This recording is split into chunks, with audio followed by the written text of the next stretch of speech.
بات شروع کرتے ہیں کچھ تمثیلات سے، کیونکہ اللہ نے قرآن میں کسی بھی بات کو سمجھانے کے لیے مختلف طریقوں سے طرح طرح کی مثالیں دے کر کسی بھی بات یا معاملے کو سمجھانے کا اسلوب اپنایا ہے۔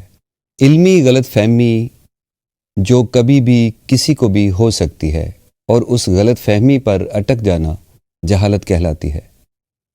یہ بات میں اس لیے کہہ رہا ہوں کہ اگر میں آپ کو اپنا خیال پیش کروں تو اس کا مطلب ہرگز نہیں کہ وہی بات درست ہے، بلکہ آپ اس پر تنقید کریں، کیونکہ تنقید ہمیشہ شعوری سفر میں مددگار ثابت ہوتی ہے، تنقید کرنے والے اور تنقید سننے والے دونوں کے لیے۔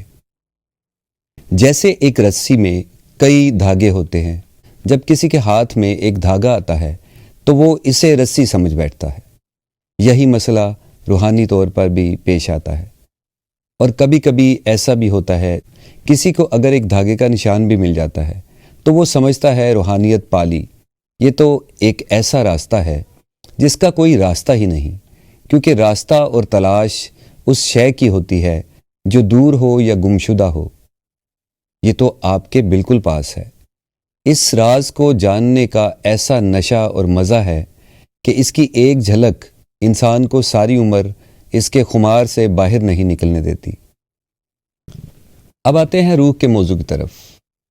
روح سمجھنا جتنا مشکل ہے، عین اسی طرح اتنا آسان بھی ہے۔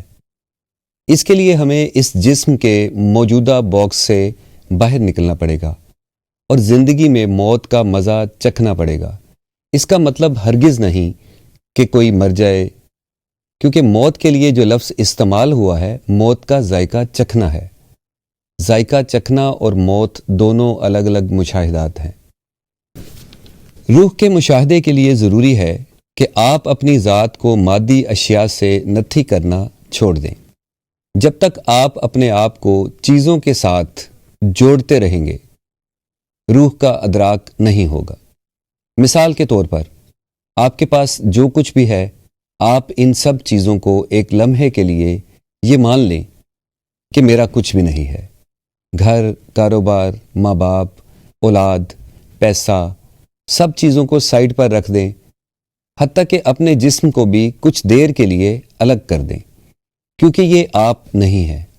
میں اگر آپ سے سوال کروں کہ یہ آپ کا جسم ہے یا آپ ہیں، تو آپ کا جواب ہوگا یہ جسم میں نہیں بلکہ یہ میرا جسم ہے۔ جو ہی اگلا سوال یہ کروں کہ کیا آپ اس وقت جو سوچ رہے ہیں وہ آپ ہیں یا آپ کی سوچ ہے، آپ کا جواب فوراً یہ ہوگا کہ یہ میری سوچ ہے اور میرا خیال ہے۔ اگر آپ کو اس بات کا احساس ہو جائے کہ یہ سب چیزیں آپ نہیں بلکہ آپ کچھ اور ہیں، اس کے علاوہ ایک اور مثال دی جا سکتی ہے۔ جیسے آپ ایک نئی گاڑی خریدتے ہیں اور گاڑی اپنے گھر کے باہر پارک کر کے اندر آ جاتے ہیں، لیکن آپ کا دھیان ہر لمحہ آپ کی گاڑی میں رہے۔ اس کو کہتے ہیں آپ نے اپنے آپ کو گاڑی کے ساتھ نتھی کر لیا، اٹیچ کر لیا۔ اگر کسی نے اس گاڑی کو زور سے ہاتھ مار دیا تو آپ عین اسی طرح غصے میں آ جائیں گے جیسے کسی نے آپ کو دھکا مارا ہو۔